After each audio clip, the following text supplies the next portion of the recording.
दोस्तों, एक बार फिर से स्वागत है आप सभी का आपके अपने favourite English learning channel scholar English पर। मेरा नाम है दीपिका कुमावत और मैं इस चैनल पर वेरियस कॉम्पिटिटिव एग्जाम्स के लिए इंग्लिश सब्जेक्ट टीच करती हूँ। तो बेसिकली आज के इस वीडियो में हम डिस्कस करने जा रहे हैं द हिंदू एडिटोरियल का वोकैब एनालिसिस।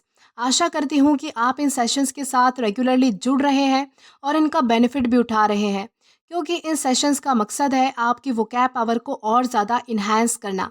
और ये जो वोकैब सेशंस है, ये बैंक, एसएससी, रेलवे, यूपीएससी या फिर किसी भी कॉम्पिटिटिव एग्ज़ाम के लिए इक्वली बहुत ही ज़्यादा इम्पॉर्टेंट है।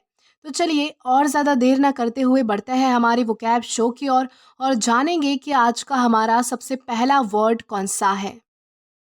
तो आज का हमारा सबसे पहला वर्ड है अवॉश। अवॉश का मतलब होता है परिपूर्ण, यानी कि किसी चीज़ का लार्ज नंबर या फिर कोई चीज़ जो है वो बड़े अमाउंट में होना, बड़े पैमाने में होना, तो उसे कहा जाएगा अवॉश। और ये हमारे पास पार्ट्स ऑफ स्पीच में एग्जेक्टिव है, यानी कि विशेषण है। सिनोनिम इसका होता है ओवरवेल्म या फिर फ्लडेड, यानी कि भारी मात्रा में होना, परिपूर्ण होना, लार्ज नंबर में होना, बड़े अमाउंट में होना, तो उसे कहा जाएगा ओवरवेल्म या फिर फ्लडेड। अब अगर बात करें इसके एग्जाम्पल की, तो एग्जाम्पल इसका है the city was awash with tourist during the summer holidays, यानी कि गर्मियों की छुट्टी के दौरान जो है वो शहर जो है वो पूरी तरह से जो है वो पर्यटकों से, यानी कि टूरिस्ट से जो है वो भरा हुआ होता है, यानी कि परिपूर्ण होता है, यानी कि बहुत ज़्यादा बड़ी संख्या में जो है वो वहाँ पर टूरिस्ट आते हैं। तो इस कॉन्टेक्स्ट में हम जो है वो अवॉश इस वर्ड का अलग अलग सेंटेंसेस में यूज़ कर पाएंगे। देन इसी के साथ हम आगे जाएंगे हमारे नेक्स्ट वर्ड की ओर और जानेंगे कि इसके बाद हमारा अगला वर्ड कौन सा है। तो देन इसके बाद हमारा अगला वर्ड है पाइवोटल।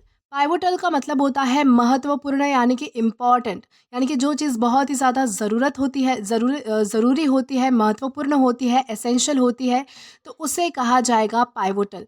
और ये हमारे पास पार्ट्स ऑफ स्पीच में एग्जेक्टिव है, यानी कि विशेषण है।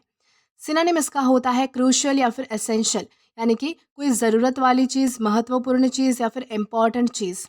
अब अगर बात करें इसके एग्जाम्पल की, तो एग्जाम्पल इसका है they all made a pivotal contribution to making the project successful, यानी कि प्रोजेक्ट को जो है वो सक्सेसफुल बनाने के लिए जो है वो सभी ने जो है वो अपना महत्वपूर्ण योगदान दिया, यानी कि कॉन्ट्रीब्यूशन दिया। तो इस कॉन्टेक्स्ट में हम जो है वो पाइवोटल इस वर्ड का अलग अलग सेंटेंसेस में यूज़ कर सकते हैं। देन इसी के साथ हम आगे जाएंगे हमारे नेक्स्ट वर्ड की ओर और जानेंगे कि इसके बाद हमारा अगला वर्ड कौन सा है। तो देन इसके बाद हमारा अगला वर्ड है एक्स्ट्राडाइट। एक्स्ट्राडाइट का मतलब होता है सौंपना, प्रत्यर्पण करना। ये वर्ड जो है वो वैसे बेसिकली किसी व्यक्ति के लिए यूज़ होता है, यानी कि किसी आरोपी को दूसरी कंट्री को सौंपना, किसी व्यक्ति को दूसरी कंट्री को सौंपना या फिर किसी को सौंपना, उसके कॉन्टेक्स्ट में हम जो है वो एक्स्ट्राडाइट इस वर्ड का यूज़ करते हैं। और ये हमारे पास पार्ट्स ऑफ स्पीच में वर्ब है, यानी कि क्रिया है। सिनोनिम इसका होता है हैंड ओवर, यानी कि सौंपना, प्रत्यर्पण करना। अब अगर बात की जाए इसके एग्जाम्पल की, तो एग्जाम्पल इसका है the government decided to extradite the criminal to a foreign country, यानी कि गवर्नमेंट ने, यानी कि सरकार ने ये डिसाइड किया कि वो एक क्रिमिनल को जो है वो फॉरेन कंट्री को सौंप देंगी, यानी कि उनको दे देंगी। तो इस कॉन्टेक्स्ट में हम जो है वो एक्स्ट्राडाइट इस वर्ड का अलग अलग सेंटेंसेस में यूज़ कर सकते हैं। देन इसी के साथ हम आगे जाएंगे हमारे नेक्स्ट वर्ड की ओर और जानेंगे कि इसके बाद हमारा अगला वर्ड कौन सा है। तो देन इसके बाद हमारा अगला वर्ड है बज। बज का मतलब होता है हिलाना या फिर मूव करना, उसे कहा जाएगा बज। और ये हमारे पास पार्ट्स ऑफ स्पीच में वर्ब है, यानी कि क्रिया है। सिनोनिम इसका होता है शिफ्ट या फिर मूव, यानी कि किसी चीज़ को हिलाकर जो है वो उसे कहीं पर शिफ्ट करने की कोशिश करना या फिर किसी चीज़ को जो है वो मूव करना, यानी कि हिलाना। अब अगर बात करें इसके एग्जाम्पल की, तो एग्जाम्पल इसका है he tried pushing the table but it wouldn't बज एन इंच, यानी कि उसने जो है वो टेबल को धक्का मारने की कोशिश की, यानी कि धक्का उसने मारा, लेकिन उसने वो टेबल जो है वो 1 इंच भी नहीं हिली, यानी कि 1 इंच भी मूव नहीं हुई। तो इस कॉन्टेक्स्ट में हम जो है वो बज इस वर्ड का अलग अलग सेंटेंसेस में यूज़ कर सकते हैं। देन इसी के साथ हम आगे जाएंगे हमारे नेक्स्ट वर्ड की ओर और जानेंगे कि इसके बाद हमारा अगला वर्ड कौन सा है। तो देन इसके बाद हमारा अगला वर्ड है मिसिव। मिसिव का मतलब होता है संदेश, यानी कि मैसेज या फिर पत्र, उसे कहा जाएगा मिसिव। और ये हमारे पास पार्ट्स ऑफ स्पीच में नाउन है। सिनोनिम इसका होता है लेटर या फिर नोट, यानी कि संदेश या फिर पत्र। अब अगर बात की जाए इसके एग्जाम्पल की, तो एग्जाम्पल इसका है I found a missive in my mailbox, यानी कि मुझे जो है वो अपने मेल बॉक्स में एक मैसेज मिला, यानी कि एक संदेश मिला। तो इस कॉन्टेक्स्ट में हम जो है वो मिसिव इस वर्ड का अलग अलग सेंटेंसेस में यूज़ कर सकते हैं। देन इसी के साथ हम आगे जाएंगे हमारे नेक्स्ट वर्ड की ओर और जानेंगे कि इसके बाद हमारा अगला वर्ड कौन सा है। तो इसके बाद हमारा अगला वर्ड है एम्बिटर। एम्बिटर का मतलब होता है कड़वाहट डालना या फिर गुस्सा दिलाना, यानी कि जब भी आप किसी व्यक्ति को इरिटेट करते हो, उसे जो है वो गुस्सा दिलाते हो, तो उसे कहा जाएगा एम्बिटर। और ये हमारे पास पार्ट्स ऑफ स्पीच में वर्ब है, यानी कि क्रिया है।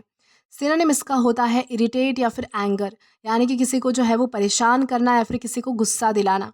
अब अगर बात करें इसके एग्जाम्पल की, तो एग्जाम्पल इसका है हर बिहेवियर सेम टू एम्बिटर हिम, यानी कि उसका बर्ताव जो है वो उसे गुस्सा दिला रहा था, यानी कि उसे इरिटेट कर रहा था। तो इस कॉन्टेक्स्ट में हम जो है वो एम्बिटर इस वर्ड का अलग अलग सेंटेंसेस में यूज़ कर सकते हैं। देन इसी के साथ हम आगे जाएंगे हमारे नेक्स्ट वर्ड की ओर और जानेंगे कि इसके बाद हमारा अगला वर्ड कौन सा है। तो देन इसके बाद हमारा अगला वर्ड है सकर। सकर का मतलब होता है सहायता, यानी कि मदद, यानी कि किसी व्यक्ति की मदद करना, हेल्प करना, सपोर्ट करना उसे, तो उसे कहा जाएगा सकर। और ये हमारे पास पार्ट्स ऑफ स्पीच में नाउन है। सिनोनिम इसका होता है रिलीफ या फिर सपोर्ट, यानी कि किसी की सहायता करना, किसी को सपोर्ट करना या फिर किसी को राहत दिलाना, उसे कहा जाएगा रिलीफ या फिर सपोर्ट। अब अगर बात करें इसके एग्जाम्पल की, तो एग्जाम्पल इसका है the charity provided succour to the victims of the earthquake, यानी कि बाढ़ से, यानी कि जो अर्थक्वेक यानी कि भूकंप से ग्रसित लोगों को, यानी कि जो विक्टिम्स है, यानी कि जो भूकंप से ग्रसित लोग हैं, उन्हें उनको जो है वो चैरिटी ने सहायता प्रोवाइड की, यानी कि मदद की। तो इस कॉन्टेक्स्ट में हम जो है वो सकर इस वर्ड का अलग अलग सेंटेंसेस में यूज़ कर सकते हैं। देन इसी के साथ हम आगे जाएंगे हमारे नेक्स्ट वर्ड की ओर और जानेंगे कि इसके बाद हमारा अगला वर्ड कौन सा है। देन इसके बाद हमारा अगला वर्ड है इंटरट्वाइन। इंटरट्वाइन का मतलब होता है आपस में जुड़ा हुआ होना, यानी कि कनेक्टेड होना, उसे कहा जाएगा इंटरट्वाइन। और ये हमारे पास पार्ट्स ऑफ स्पीच में वर्ब है, यानी कि क्रिया है। सिनोनिम इसका होता है इंटैंगल या फिर कनेक्टेड, यानी कि आपस में उलझा हुआ होना या फिर आपस में जुड़ा हुआ होना, कनेक्टेड होना। अब अगर बात करें इसके एग्जाम्पल की, तो एग्जाम्पल इसका है his personal and professional lives are intertwined, यानी कि उसकी जो पर्सनल यानी कि निजी लाइफ और प्रोफेशनल लाइफ जो है वो एक दूसरे से कनेक्टेड है, यानी कि आपस में जुड़ी हुई है। तो इस कॉन्टेक्स्ट में हम जो है वो इंटरट्वाइन इस वर्ड का अलग अलग सेंटेंसेस में यूज़ कर सकते हैं। देन इसी के साथ हम आगे जाएंगे हमारे नेक्स्ट वर्ड की ओर और जानेंगे कि इसके बाद हमारा अगला वर्ड कौन सा है। तो देन इसके बाद हमारा अगला वर्ड है चर्न आउट। चर्न आउट का मतलब होता है उत्पादन करना, यानी कि प्रोडक्शन करना, प्रोड्यूस करना कोई चीज़, उसे कहा जाएगा चर्न आउट। और ये एक फ्रेजल वर्ब है। सिनोनिम इसका होता है जनरेट या फिर क्रिएट, यानी कि किसी चीज़ का उत्पादन करना, किसी चीज़ को निर्माण करना, उसे कहा जाएगा चर्न आउट।